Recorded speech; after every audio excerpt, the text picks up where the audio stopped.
Dipersembahkan oleh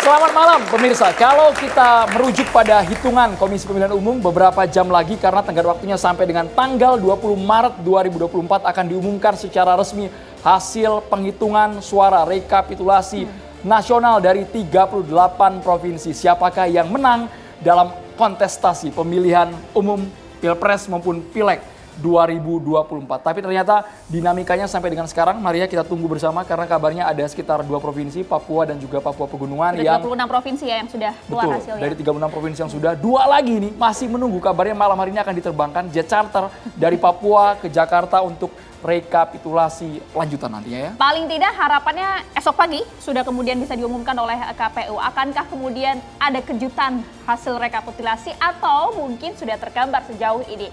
Mungkinkah juga kemudian ada kejutan-kejutan yang menanggapi dari hasil rekapitulasi tersebut? Kita coba akan bahas pemirsa di meja catatan demokrasi dengan sejumlah narasumber kami yang sudah hadir. Kami pun juga nanti akan melibatkan mahasiswa dari Universitas Bung Karno. Mahasiswa mana suaranya? Masih teringat dengan kemarin nyoblos tanggal 14 Februari nyoblos siapa? Masih ingat kan? Atau sudah tak sabar menunggu. Atau jangan-jangan udah lupa gara-gara berburu takjil ini.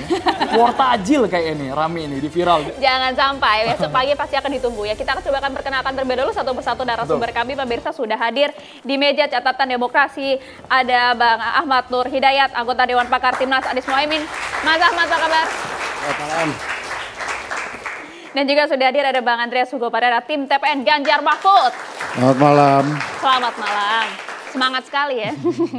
Dan juga sudah hadir ada Bung Slamet Ginting, pengamat politik kita. Selamat malam Bang. Assalamualaikum warahmatullahi wabarakatuh. Waalaikumsalam warahmatullahi wabarakatuh. Gak mau kalah ini, soalnya kepilih ini. Selamat ya Bang. Suara aman ya Bang, suara ya Bang. Kemudian di sudut tengah kami juga menghadirkan dengan logo Indonesia, ini peta Indonesia. Bang Kodari sambil ditunjukin Bang, peta di jaketnya Bang. Nah, sebelah kanan. Nah, Bang Muhammad Kodari, pengamat politik. Selamat malam. Lupa jaket yang mana hari ini. Saking banyaknya jaket tuh Bang. Kemudian kami juga menghadirkan ini merupakan mantan ketua KPU 2019 yang paling sibuk banget. Kami ingat Mas, sampai cari di kanal YouTube pukul 2 dini hari Mas Arief Budiman itu lagi live mengejutkan kami, awak media mengumumkan hasil pemilu kala itu. Dia. Semoga yang sekarang nggak tengah malam lagi Mas ya. Bulan puasa. Mas Arief Budiman sehat Mas Arief Budiman. Selamat Mas Arief. Alhamdulillah sehat. Alhamdulillah. Dan juga Bang Habibur Rahman yang juga terpilih ini. Bang Habibur Rahman, selamat Bang Habibur Rahman. Assalamualaikum. Hidup mahasiswa. Kalau kepilih emang beda suaranya Bang. Betul. Jakarta Timur juara. Kalau kepilih ngapain aja enak. Aduh, sekarang aja kenceng suaranya ya. Apalagi menang pilpres. Waduh, udah langsung dipancing terus. Kita langsung ke Bang Habibur Rahman. Bang Habibur Rahman, ini masih ada sekitar 2 provinsi lagi kita menunggu. Karena kalau tadi di Jawa Barat kan ada sekitar 27 kabupaten kota, 26 Prabowo Gibran unggul. Hanya 1 Bang, kalah di Kuningan sama Anies. 01. Ya. Bagaimana Bang Habibur Rahman melihat dinamika yang terjadi dalam proses rekapitulasi ini Bang? Iya, namanya rekapitulasi berjenjang. Orang yang hadir di sini paham, adik-adik mahasiswa pasti paham. Jadi semua persoalan itu diselesaikan dari level yang terbawah. Lalu ke atas diselesaikan lagi. Diselesaikan sehingga ketika kita masuk ke rekapitulasi tingkat nasional sepertinya seharusnya juga tidak terlalu banyak lagi dinamika. Ya, adapun misalnya baru hari ini Jawa Barat baru kemarin karena memang yang kemarin itu nyangkut di level Tambun Selatan itu nama kecamatan ya yang hanya sedikit di bawah Cakung kalau misal Pak Arief ya jumlah DPT-nya dan jumlah TPS-nya. Jadi begitu Tambun Selatan selesai maka rekapitulasi Kabupaten Bekasi selesai, rekapitulasi provinsi selesai, langsung ke nasional pun selesai. Nah kalau Papua kan menurut saya dengan ada 2 Papua ini kalau saya Papua Pegunungan dan Papua Barat. Papua Barat saya pikir induk ya. Papua induk kalau saya monitor di media massa nggak ada dinamika seperti di Kabupaten Bekasi di Tambun Selatan tersebut sehingga insya Allah ya kalau ngikutin alurnya itu ya besok itu akan ditetapkan Prabowo Gibran sebagai pemenang Pilpres 2024. Waduh, mendahului Sabar, hasil sabar, nih. Bang, sabar, Mendahului Bang. hasil Ya, ya, enggak, Bang. Sudah ini siap kan, menang nampaknya ya, sudah siap ya. menang. Kita realistis ya, mengikuti bukan quick count ya, bukan ini tapi rekapitulasi berjenjang yang secara cermat saya ini ikut rekapitulasi berjenjang mulai tingkat kecamatan saya ikutin, tingkat kota, tingkat provinsi. Saya tahu sekali betapa ya proses tersebut berjalan dengan teramat cermat ya. Kita masukin data aja, misalnya ada selisih 1 suara saja, misalnya jumlah yang hadir dengan yang tertulis, maka di sistemnya itu merah, nggak bisa diinput lagi, bunyi alarmnya, dan semua saksi di situ pasti aktif. Jangankan suara partai berkurang, suara yang nggak terkait dengan suara partai saja, misalnya jumlah kehadiran itu saya sebut tadi, itu akan mendapat kritikan dari semua orang yang hadir. Nah jadi kalau udah sampai lolos dari kecamatan, kabupaten, kota, provinsi, sekarang di tingkat nasional ya insya Allah ya sudah. Memang kita bukannya prematur terlalu dini bergembira terlalu dini, ya memang udah jelas aturannya seperti itu. Tinggal memang ini yang dari Papua kan mungkin belum masuk, ada perjalanan perlu pesawat dan lain sebagainya. Begitu masuk besok pagi insya Allah ya. Mungkin ada semacam mekanisme sinkronisasi awal baru yang di rapat pleno rekapitulasi tingkat nasional ya di situ ditetapkan, ya itu tadi saya bilang insya Allah ya sebagaimana juga hasil quick count, hasil rekapitulasi berjenjang ternyata tidak berbeda gitu. Baik, kita ke Bang Andreas yang mungkin ada riak-riak juga Bang ya sebenarnya di akar rumput, tapi yang namanya kontestasi ada menang, ada kalah dengan seluruh dinamika yang terjadi di tanah air. Bang Andreas melihatnya sejauh ini Bang, kita dikit lagi garis finish nih Bang di KPU. Gimana Bang? Oke, baik. Topik dari malam ini soal catatan demokrasi kan? Persis Bang, itu nama program. Nama program Bang, temanya kita rekapitulasi Bang. Menunggu siapa juara Pilpres 2024. Itu dia Bang. Oke, baik. Kalau kita bicara soal artinya catatan demokrasi. Demokrasi itu kan kita lihat merupakan satu sistem. Dan dia bergerak di dalam satu, ada proses, ada inputnya sebelumnya, dan ada output. Nah sekarang kita ada di yang kita bahas ini tadi adalah output dari perjalanan sistem pemilihan umum ini gitu. Nah catatan-catatan yang terjadi ketika input dari pemilu ini berjalan, juga prosesnya itu pun harus menjadi perhatian kita. Dan ini yang sekarang menjadi perhatian masyarakat, perhatian kita semua, untuk melihat, mengevaluasi apa yang terjadi di hasilnya ini gitu. Nah oleh karena itu saya kira ya hasil ini ya tentu akan menjadi catatan dan evaluasi yang akan dilakukan ya nanti ada di Mahkamah Konstitusi nanti, karena ya setelah diketuk dari berbagai macam masukan-masukan yang kita peroleh, termasuk apa yang terjadi hari ini, banyak masukan-masukan yang disampaikan termasuk ke tim TPN dari Ganjar Pranowo, tadi juga ada yang ke partai yang memberikan catatan-catatan terhadap perjalanan dari sistem pemilihan umum yang berlangsung ini gitu. Jadi oleh karena itu saya kira ya apa yang akan diputuskan itu juga merupakan bagian dari proses yang sudah terjadi sebelumnya gitu. Jadi saya kira inilah yang akan kita lihat di dalam hari-hari ke depan nanti. Oke, artinya tadi yang disampaikan oleh Bang Habibur Rahman tadi terlalu dini atau bagaimana Bang Andreas? Itu adalah salah satu bagian di dalam proses ini gitu. Bahwa output itu ada dan output itu kan merupakan hasil dari proses dan input yang masuk di dalam proses perjalanan sistem pemilihan umum yang berlangsung.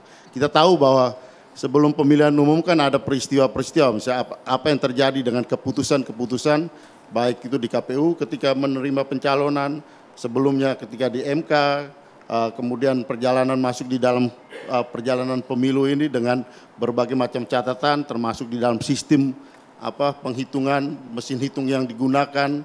Nah ini semua kan bagian dari proses demokrasi, ya dalam hal ini adalah pemilihan umum yang kita jalankan ini gitu. Jadi kalau kita mau bicara demokrasi kita tidak bisa hanya lihat sepotongnya aja gitu. kita hanya melihat bahwa ini output seperti ini. Bagaimana proses dan bagaimana input yang masuk itu penting untuk menjadi perhatian kita semua. Tapi Dan Bang itu Andreas adalah banyak- bagian dari pelajaran politik untuk masyarakat kita. Ya. Dan untuk bagaimana kita melihat catatan demokrasi kita ini ke depan seperti apa. Gitu. Baik, terima kasih Bang. Ini nama program kita disebutin berkali-kali. Terima kasih, Bang, iklan Sekalian gratis. promosi. Tapi Bang Andreas seperti ini, Anda kan bukan hanya mengamati dari luar, tapi juga sebagai peserta pemilu Betul. 2024. Banyak tidak yang menurut Bang Andreas sendiri pribadi melihat seperti Jawa Tengah, Bali, NTT yang mengejutkan. Mungkin secara pileg unggul tapi figur capresnya lebih condong ke Bang Habibur Rahman, 02. Kan banyak hasil-hasil di tiap provinsi itu yang mengejutkan ya. Ya, mengejutkan dalam arti apa? Dalam arti perolehan suara. Dalam arti output yang kelihatan sekarang gitu. Tetapi di dalam proses itu ya kami juga menemukan banyak catatan-catatan gitu. Yang terjadi terhadap penyelenggara pemilu, ya terjadi terhadap mereka yang harus bertanggung jawab di proses penyelenggaraan pemilu, termasuk aparat keamanan dan penyelenggara pemilu, dan itu semua adalah bagian dari pemilihan umum yang sekarang berlangsung ini gitu. Jadi hal itu tidak bisa kita biarkan, kita lupakan begitu saja untuk kemudian kita katakan, wah pemilihan umum kita ini berjalan demokratis gitu. Oh, ya itu dari Bang Andreas berarti ya, ada beberapa Jadi catatan-catatan. ini seperti harus itu. menjadi catatan juga, termasuk adik-adik mahasiswa yang mempelajari untuk melihat masa depan Indonesia ke depan, harus kita melihat membuka ini semua gitu. Dan ini akan proses ini akan terjadi pada hari-hari ke depan nanti. Oke, kejutan-kejutan mungkin dari 03. 01 bagaimana Mas Ahmad Nur? Melihatnya sama tidak? Kalau 01 melihatnya sebetulnya teman-teman 02 ini sudah melalui euforia kemenangan yang cukup panjang sejak tanggal 15 Februari quick count sampai hari ini. Sebetulnya mereka sudah merayakan satu kemenangan yang euforia. Sampai hari ini pun saya kira Bang Habib masih euforia dengan kemenangan itu. Tapi kemudian kan euforia atau tidak, saya benar atau tidak, itu kan ditentukan secara proses konstitusi adalah ketetapan dari KPU. Dan saya kira Timnas Amin komit bahwa kita mengikuti proses ini dengan sangat cermat dan kita siap memberikan catatan-catatan yang diperlukan. Tetapi yang kita ingin pastikan adalah kok demokrasi kita setiap hari, setiap waktu, setiap 5 tahun itu terasa makin terpuruk, semakin lemah. Karena aspirasi masyarakat, ya kita bilang ini adalah satu proses yang penuh dengan catatan, kok makin lama catatannya makin banyak. Ya, dari zaman 2019 kita ikuti juga bagaimana KPU saat itu banyak menggunakan teknologi IT yang sudah mulai dikembangkan yang namanya adalah situng. Kemudian situng diprotes banyak orang, diupdate menjadi Sirekap. Sirekap ini malah lebih banyak diprotes lagi, makin buruk lagi, ditelanjang mata di hadapan masyarakat. Jadi saya kira apa yang ingin kita sampaikan bahwa Pak Anies Baswedan dan Pak Muhaimin ketika berkontestasi tentunya sudah tahu ada ujungnya, ada juaranya. Tetapi kalau pertanyaannya judulnya adalah menunggu siapa juara Pilpres, itu harus tanda bintang. Juara secara fair dan lebih demokratis atau juara yang tidak fair dan tidak lebih demokratis. Tetap ada juaranya. Tetapi menurut kami dan juga kami juga ingin sampaikan ke seluruh kontestan, baik itu 02 ataupun 03, setiap kontestan punya tanggung jawab. Baik itu yang dimenangkan ataupun yang dikalahkan dalam satu proses seperti ini. Tanggung jawabnya adalah menjaga agar demokrasi kita lebih matang dan lebih sehat. Oke, kalau kemudian Mas Ahmad Nur, tapi kalau kita berbicara mengenai rekapitulasi yang sesaat lagi kemudian akan sampai di ujung, di final begitu ya. KPU, Anda meragukan kinerja dari KPU saat ini? Kalau kita mengatakan bahwa sejak Sirekap itu diumumkan ke publik, kita sudah sangat ragu dan sangat pesimis. Kenapa? Karena ini telanjang mata ya. Meskipun kan sudah dipastikan ya bahwa itu bukan menjadi acuan ya. Itu kan bukan jadi acuan, tetapi sejak itu kemudian ditutup, kan kita nggak punya acuan di masyarakat untuk mengkritisinya. Masyarakat untuk mengkritisinya kan jadi lebih sulit sekali. Artinya ini lebih gelap lagi.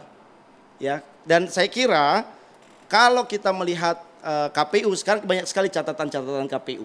Dan tim hukum kita sudah siapkan itu.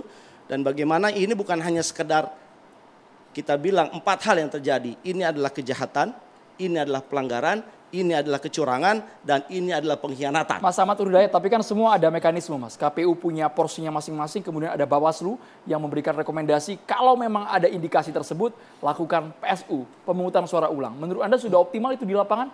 Bawaslu bekerja di setiap provinsi, PSU di mana-mana, kami siarkan di TV juga, Pak Ahmad Nurhidayat. Ya, tanda kita mengatakan bahwa KPU Bawaslu itu tidak cukup kredibel adalah mulai dari saat pendaftaran saja. Bagaimana keputusan MK sudah ada, kemudian itu didaftarkan tanpa ada perubahan atasannya ya soal memasukkan atau meloloskan Gibran sebagai calon presiden. Dan Bawaslu juga tidak komentar apa-apa. Yang komentar adalah DKPU, dan DKPU sudah menjatuhkan hukuman kepada KPU. Itu saja kita sudah tahu prosesnya. Meskipun kita tetap optimis bahwa ini ada pengingatan. Ketika KPU bekerja tidak baik, Bawaslu juga bekerja tidak baik, ada DKPU. Ya, DKPP maksud saya. Dan kemudian ketika KPU mengeluarkan hasil dan kemudian kita punya celah untuk memprotes, kita masih punya MK. Setiap celah untuk memperjuangkan demokrasi kita lebih matang, lebih sejati, Timnas Amin akan gunakan. Oh, oke. KPU tadi kemudian sudah disinggung ya, ini Mas Arief Budiman juga harus menjawab beberapa catatan tersebut, tapi tahan dulu Mas Arief, usai jeda berikut, sesaat lagi catatan demokrasi.